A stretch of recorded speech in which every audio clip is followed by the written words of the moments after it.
नमस्कार दोस्तों, मैं डॉक्टर आनंद अपने YouTube channel online sociology by doctor Anand में एक बार फिर आपका स्वागत है।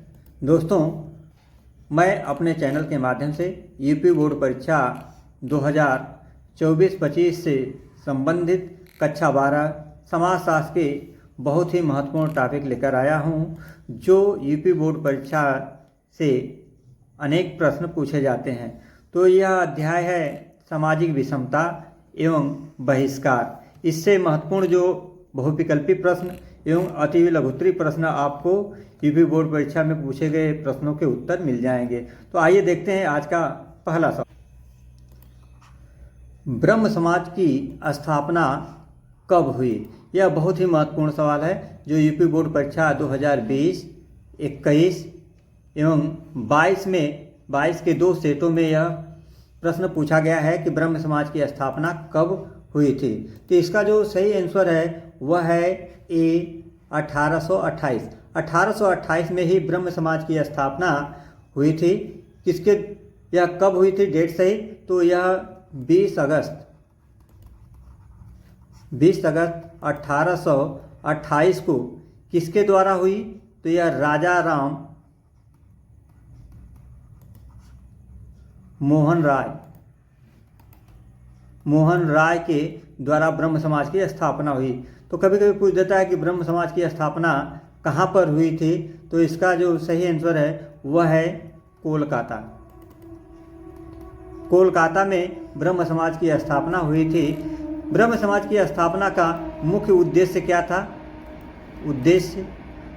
ब्रह्म समाज की स्थापना का मुख्य उद्देश्य था समाज में जो फैली हुई कुरीतियां हैं उन्हें दूर करना, जैसे बाल विवाह, मानव बलि, अस्पृश्यता, छुआछूत,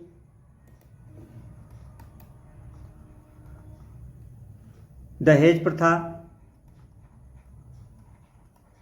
तथा अनेक प्रकार के जो भारतीय समाज में फैली हुई जो कुरीतियां हैं उन्हें दूर करने के लिए ब्रह्म समाज की स्थापना जो है कि 20 अगस्त 1828 ईस्वी में राजा राम मोहन राय के द्वारा कोलकाता में इसकी की गई थी। बहुत ही महत्वपूर्ण प्रश्न है, जो कंटिन्यू यूपी बोर्ड परीक्षा में पूछा जा रहा है। तो इस तरह से देखा जाए तो यह यूपी बोर्ड परीक्षा 2025 के लिए भी यह प्रश्न महत्वपूर्ण बनता है। तो इसे छात्र आप याद कर लीजिएगा। अगला प्रश्न है, भारत में प्रथम पिछड़े वर्ग आयोग के अध्यक्ष कौन थे? भारत में प्रथम पिछड़े वर्ग आयोग के अध्यक्ष कौन थे? यह प्रश्न जो है कि यूपी बोर्ड परीक्षा 2020, 21, 22 के दो सेटों में भी यह प्रश्न पूछा गया है। तो बहुत ही महत्वपूर्ण है, इम्पॉर्टेंट है कि प्रथम पिछड़े वर्ग आयोग के अध्यक्ष कौन थे। तो इसका जो सही आंसर होगा वह है सी काका कालेलकर। काका कालेलकर जो है कि भारत में प्रथम पिछड़े वर्ग आयोग के क्या थे? अध्यक्ष थे। तो प्रश्न उठता है कि इस अध्यक्ष से तो प्रथम पिछड़ा वर्ग आयोग का गठन कब हुआ था? तो यह है 29 जनवरी 1953 में प्रथम पिछड़े वर्ग आयोग का गठन हुआ था। तो इसकी रिपोर्ट कब दी गई? इसकी जो प्रथम पिछड़े वर्ग आयोग की जो रिपोर्ट सौंपी गई केंद्र सरकार को, वह 30 मार्च 1955 ईस्वी को।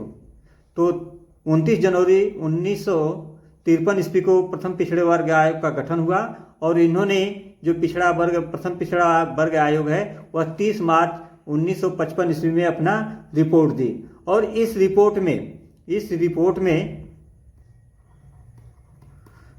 में यह बताया गया कि पूरे भारतवर्ष में पिछड़े वर्ग में अन्य पिछड़ा वर्ग में कुल 2399 जातियां हैं। तो जो प्रथम पिछड़ा वर्ग जो का आयोग का जो गठन हुआ था 29 जनवरी 1953 में, जो रिपोर्ट 15 मार्च 1955 में केंद्र सरकार को सौंपा। इस रिपोर्ट में बताया गया था कि पूरे भारतवर्ष में जो अन्य पिछड़ा वर्ग है उसमें जो है कि 2399 जातियों को इन्होंने सम्मिलित किया है। तो यह बहुत ही महत्वपूर्ण प्रश्न है और प्रतियोगी परीक्षा की दृष्टि से भी और यूपी बोर्ड परीक्षा से दृष्टि से भी। तो यह भी प्रश्न जो है कि यूपी बोर्ड परीक्षा 2025 में भी आने की पूरी संभावना है, तो इसे याद कर लीजिएगा। अगला प्रश्न, भारत में द्वितीय पिछड़ा वर्ग आयोग के अध्यक्ष कौन था? तो यह बहुत ही महत्वपूर्ण सवाल है और यह यूपी बोर्ड परीक्षा 2020 एवं 22 में भी पूछा गया है, तो इस दृष्टि से बहुत ही महत्वपूर्ण है और यूपी बोर्ड परीक्षा 2025 के लिए भी यह महत्वपूर्ण प्रश्न बन जाता है। तो द्वितीय पिछड़ा वर्ग आयोग का जो अध्यक्ष है वह है बीपी मंडल। बी इसका आंसर सही है। तो द्वितीय पिछड़ा वर्ग आयोग, सेकेंड पिछड़ा वर्ग आयोग का जो गठन हुआ था 1 जनवरी 1979 को। द्वितीय पिछड़ा वर्ग आयोग का जो गठन हुआ था वह कब हुआ था? 1 जनवरी 1979 को। और ये इन्होंने केंद्र सरकार को रिपोर्ट को सौंपा। रिपोर्ट जो है केंद्र सरकार को यह सौंपा है दिसंबर 1980 को। दिसंबर 1980 को जो द्वितीय पिछड़ा वर्ग आयोग ने अपना क्या किया? रिपोर्ट सौंपा और इन्होंने बताया कि पूरे भारतवर्ष में इन्होंने बताया कि 3743 जातियों को इन्होंने अन्य पिछड़ा वर्ग यानी ओबीसी में इन्होंने सम्मिलित किया, जो पूरी जनसंख्या का, जो भारतवर्ष में पूरे जनसंख्या का 52% भाग इन्होंने बताया। तो यह बहुत ही महत्वपूर्ण सवाल है प्रतियोगी परीक्षा के दृष्टि से भी और यूपी बोर्ड परीक्षा 2025 की भी दृष्टि से कि द्वितीय पिछड़ा वर्ग आयोग का अध्यक्ष कौन थे? तो यह बीपी मंडल थे। इनका जो पूरा नाम है विंध्येश्वरी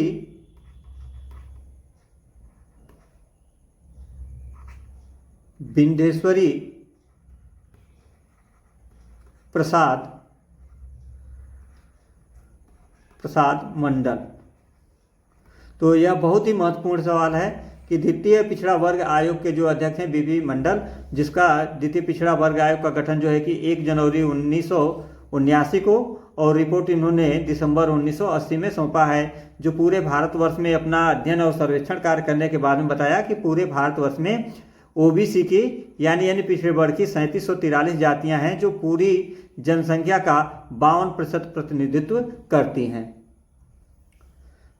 अगला प्रश्न, भारत में अन्य पिछड़े वर्गों की प्रमुख समस्याएं हैं। यह यूपी बोर्ड परीक्षा 2020 में पूछा गया है कि भारत में अन्य पिछड़े वर्ग की प्रमुख समस्याएं क्या हैं? तो इसका जो सही आंसर होगा वह है डी, उपरोक्त सभी। यानी पिछड़े वर्ग की जो समस्याएं हैं वह अशिक्षा, निर्धनता और बेरोजगारी। इसी के संदर्भ में प्रथम पिछड़ा वर्ग आयोग एवं द्वितीय पिछड़ा वर्ग आयोग का गठन हुआ, जो उपरोक्त आप पढ़ चुके हैं। तो यह बहुत ही महत्वपूर्ण है। अगला सवाल, हमारे समाज में लैंगिक विषमता का प्रतिकूल प्रभाव पड़ रहा है। तो यह बहुत ही महत्वपूर्ण प्रश्न है और यह यूपी बोर्ड परीक्षा 2024 में पूछा गया है। तो बहुत ही महत्वपूर्ण सवाल है कि हमारे समाज में लैंगिक विषमता का प्रतिकूल प्रभाव पड़ रहा है। तो इसका जो सही आंसर होगा वह है ए, स्त्रियों पर ही लैंगिक विषमता का प्रतिकूल प्रभाव पड़ रहा है। तो बहुत ही परीक्षा की दृष्टि से बहुत ही महत्वपूर्ण है और इसे आप लोग याद कर लीजिएगा। अगला प्रश्न है, हरिजन पत्रिका के संपादक थे। हरिजन पत्रिका के संपादक कौन थे? तो यह यूपी बोर्ड परीक्षा 2021 में यह प्रश्न पूछा गया है, तो बहुत ही महत्वपूर्ण है। तो हरिजन पत्रिका के जो संपादक थे वह ऑप्शन ए सही है, महात्मा गांधी ने ही हरिजन पत्रिका का संपादन किया था। तो इसका प्रश्न उठता है कि इसका प्रकाशन कब हुआ? तो हरिजन पत्रिका का जो प्रकाशन हुआ था 11 फरवरी 1933 ईस्वी में इस पत्रिका का प्रकाशन हुआ। तो इसका जो हरिजन पत्रिका का प्रकाशन हुआ वह किस भाषा में हुआ था? तो यह अंग्रेजी भाषा में यह हुआ था। और यह जो पत्रिका थी वह कैसी पत्रिका थी? तो यह साप्ताहिक थी, साप्ताहिक पत्रिका थी। तो हरिजन पत्रिका के जो संपादक थे महात्मा गांधी जी थे। इसका प्रकाशन जो है कि 11 फरवरी 1933 में हुआ था। किस भाषा में हुआ था? तो अंग्रेजी भाषा में। और यह कैसी पत्रिका थी? तो यह साप्ताहिक पत्रिका थी। तो बहुत ही महत्वपूर्ण है प्रतियोगी परीक्षा की दृष्टि से और यूपी बोर्ड परीक्षा की दृष्टि से। तो छात्रों इसे याद कर लीजिए जिससे कि आपका कोई भी प्रश्न गलत न हो सके। अगला प्रश्न, भारतीय संविधान के किस अनुच्छेद में अस्पृश्यता उन्मूलन की बात की गई है? तो यह बहुत ही महत्वपूर्ण सवाल है, बहुत ही इम्पॉर्टेंट है। और यूपी बोर्ड परीक्षा 2021 के 2 सेटों में FN एवं FL तथा 2022 में यह प्रश्न पूछा गया है कि भारतीय संविधान के किस अनुच्छेद में अस्पृश्यता उन्मूलन की बात की गई है। तो आइए देखते हैं कौन सा इसका ऑप्शन सही है। इसका जो सही ऑप्शन है वह है A, अनुच्छेद 17। अनुच्छेद 17 में ही अस्पृश्यता उन्मूलन की बात की गई है। इसके संबंध में अस्पृश्यता अपराध अधिनियम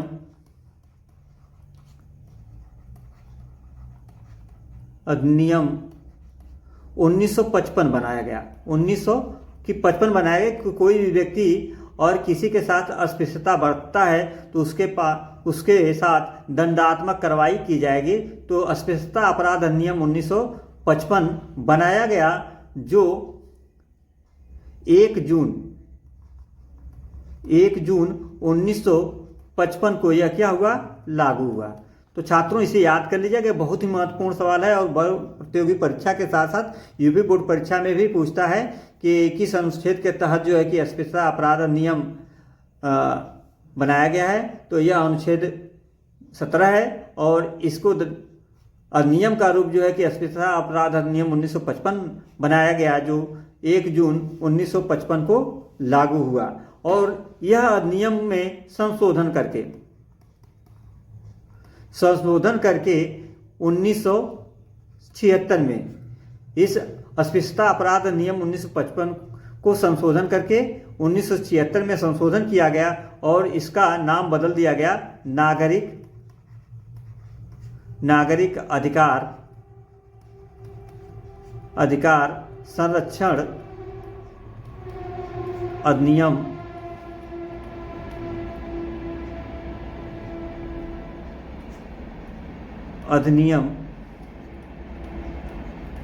1976 बनाया गया। तो यह बहुत ही महत्वपूर्ण प्रश्न है और जो प्रतियोगी परीक्षा के साथ साथ यूपी बोर्ड परीक्षा में भी पूछा गया है और यूपी बोर्ड परीक्षा 2025 में भी आने की पूरी संभावना है। तो इसे याद कर लिया। अगला प्रश्न, जनजातियों को पिछड़े हिंदू किसने कहा है? तो यह बहुत ही महत्वपूर्ण सवाल है जो यूपी बोर्ड परीक्षा 2022 में यह प्रश्न पूछा गया है कि जनजातियों को पिछड़ा हिंदू किसने कहा है। तो यह इसका जो सही आंसर है वह है A, GS Ghurye. GS Ghurye ने ही जनजातियों को पिछड़ा हिंदू कहा है। जबकि भारतीय समाजशास्त्र का जनक GS घुरिये को कहा जाता है। तो छात्रों इसे याद कर लीजिएगा। प्रश्न उठता है कि भारतीय समाजशास्त्र का जनक किसे कहा जाता है? तो GS घुरिये कहा जाता है। जबकि समाजशास्त्र का जनक किसे कहा जाता है? तो अगस्त काम्टे को कहा जाता है। अगस्त काम्टे ने ही कहा था कि समाजशास्त्र सामाजिक व्यवस्था एवं प्रगति का विज्ञान है, जो कई बार यूपी बोर्ड परीक्षा में पूछा गया है। यह पूछा गया है कि समाजशास्त्र सामाजिक व्यवस्था एवं प्रगति का विज्ञान है, तो किसने कहा है? तो यह अगस्त काम्टे ने कहा है कि समाजशास्त्र सामाजिक व्यवस्था एवं प्रगति का विज्ञान है। अगला सवाल, सत्यशोधक समाज की स्थापना किसने किया है? तो यह यूपी बोर्ड परीक्षा 2020-22 के 2 सेटों में यह प्रश्न पूछा गया है कि सत्यशोधक समाज की स्थापना किसने किया है। तो इसका जो सही आंसर है वह है डी, ज्योतिबा फूले। ज्योतिबा फूले ने ही सत्यशोधक समाज की स्थापना इन्होंने किया है। तो यह सत्यशोधक समाज की स्थापना कब हुआ था? तो यह 1873 ईस्वी में 1873 ईस्वी में ज्योतिबा फूले के द्वारा जो है कि सत्यशोधक समाज की स्थापना किया था। जबकि 1873 ईस्वी में ही इनकी एक पुस्तक प्रकाशित हुई जिसका नाम है गुलामगिरी। गुलामगिरी इनकी जो महत्वपूर्ण पुस्तक है, जो कई बार प्रतियोगी परीक्षा के साथ साथ यूपी बोर्ड परीक्षा में भी पूछा गया है। जबकि 1848 में ज्योतिबा फूले के द्वारा 1848 में लड़कियों के लिए भारत का पहला स्कूल इन्होंने स्थापित किया। तो यह भी पूछ सकता है कि लड़कियों के लिए भारत में सबसे पहले स्कूल किसने स्थापित किया या खोला? तो वह है ज्योतिबा फूले, जो 1848 में इन्होंने स्थापित किया था। अगला प्रश्न, वह व्यवस्था जो एक समाज में लोगों के वर्गीकरण के साथ साथ एक अधिश्रेणिक संरचना को अधिक्रमित करती है कहलाती है। तो यह यूपी बोर्ड परीक्षा 2024 में पूछा गया है। थोड़ा सा टेढ़ा प्रश्न है। तो इसका जो सही आंसर है वह है डी, सामाजिक स्तरीकरण। सामाजिक स्तरीकरण जो है कि इस प्रश्न का सही आंसर है। तो इसे बच्चों थोड़ा सा याद कर लीजिएगा। अगला प्रश्न, सामाजिक बहिष्कार से क्या कारण है? सामाजिक बहिष्कार के क्या कारण है? तो यह यूपी बोर्ड परीक्षा 2021 में यह प्रश्न पूछा गया है कि सामाजिक बहिष्कार के क्या कारण है। तो इसका जो सही आंसर है वह है सी, ए एवं बी दोनों, यानी सामाजिक बहिष्कार का जो कारण है जाति और लिंग। तो सामाजिक बहिष्कार किसे कहेंगे? सामाजिक बहिष्कार किसे कहेंगे? तो सामाजिक बहिष्कार से आशय उन तौर तरीकों से है, इसे उन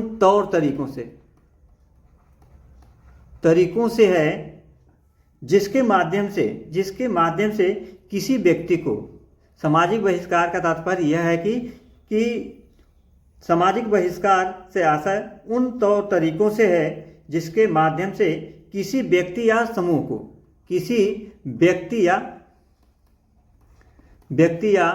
को, समूह को समाज में क्या करना है? समाज में पूरी तरह से घुलने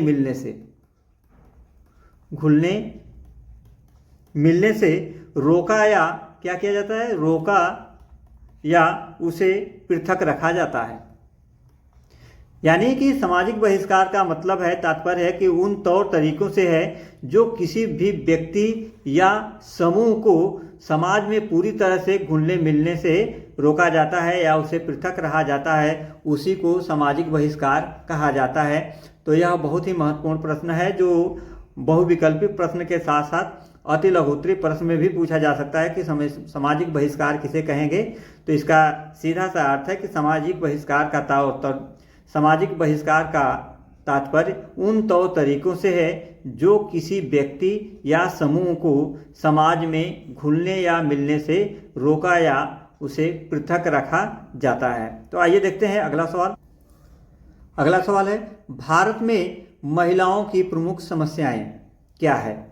भारत में महिलाओं की प्रमुख समस्या है। तो यह यूपी बोर्ड परीक्षा 2020 में पूछा गया है कि भारत में महिलाओं की प्रमुख समस्या है। तो इसका जो सही आंसर है वह है डी, उपरोक्त सभी। यानी महिलाओं की जो प्रमुख समस्या है वह उच्च शिक्षा का अभाव है, तकनीकी शिक्षा का अभाव है और लैंगिक असमानता एवं भेदभाव। तो ये सारी समस्याएं महिलाओं के साथ हैं। आइए देखते हैं अगला सवाल।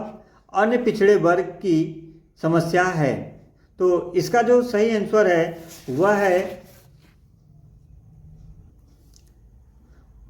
डी, उपरोक्त सभी। अन्य पिछड़े वर्ग की जो समस्या है वह आर्थिक पिछड़ेपन की समस्या है, शिक्षा के क्षेत्र में पिछड़ेपन की समस्या है, राजनीतिक उत्पीड़न, शोषण एवं अत्याचार की समस्याएं हैं। तो अन्य पिछड़े वर्ग की जो है समस्याएं वह उपरोक्त सभी हैं। 14वां सवाल, सामाजिक बहिष्कार के कारक हैं। तो यह यूपी बोर्ड परीक्षा 2021 में पूछा गया है, जबकि उपरोक्त जो सामाजिक बहिष्कार के संदर्भ में पूछा गया था, तो यह घुमा करके प्रश्न पूछा है कि सामाजिक बहिष्कार के कारण कौन से हैं। तो यह बहुत ही महत्वपूर्ण सवाल है जो यूपी बोर्ड परीक्षा 2021 में आया हुआ है। तो सामाजिक बहिष्कार का जो कारण है, इसका जो सही आंसर है वह है डी, इनमें से सभी। यानी सामाजिक बहिष्कार का जो कारण है वह है वंचन, असमानता और अपमान। जबकि उपरोक्त प्रश्न में इसकी सारी व्याख्याएं की गई हैं कि सामाजिक बहिष्कार का तात्पर्य उन तौर तरीकों से है जो किसी व्यक्ति या समूह को समाज में घुलने, मिलने या उसे रोका जाता है या उसे पृथक रखा जाता है। तो यह बहुत ही महत्वपूर्ण है, तो इसे बच्चों याद कर लीजिएगा। यह अति लघुत्तरी, लघुत्तरी और ऑब्जेक्टिव क्वेश्चन में बहुविकल्पी प्रश्न पूछ सकता है कि सामाजिक बहिष्कार क्या है या सामाजिक बहिष्कार के कारण क्या है। तो इसे आप याद कर लीजिएगा। अगला प्रश्न है, स्तरीकरण के किस स्वरूप का अब प्रायः उन्मूलन हो चुका है। तो यह बहुत ही महत्वपूर्ण प्रश्न है। इस प्रश्न का जो सही आंसर है वह है सी, दास प्रथा पर आधारित स्तरीकरण। इसका जो सही आंसर है वह है सी, दास प्रथा पर आधारित स्तरीकरण। तो दोस्तों, अगर मेरे द्वारा पढ़ाई गई, बताई गई अगर चीज़ें अगर अच्छी लगे, समझ में आए, तो मेरे channel online sociology by doctor Anand को लाइक करें, सब्सक्राइब करें और मित्रों के साथ शेयर करें, जिससे कि मैं समाजशास्त्र के अति महत्वपूर्ण प्रश्नों की व्याख्या सहित लेकर आ सकें। धन्यवाद।